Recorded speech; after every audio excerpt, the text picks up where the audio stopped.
Did you know Lionel Messi's tax penalty was bigger than entire baseball team payrolls? In 2017, Messi paid 25.1 million euros to Spanish tax authorities.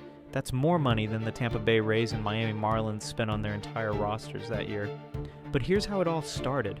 From 2007 to 2012, Messi allegedly dodged 4.16 million euros in taxes. His father Jorge managed his finances and got dragged into court too.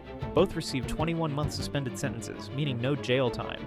The craziest part, Messi's Barcelona contract was worth 555 million euros over 4 years, making him the highest paid athlete ever.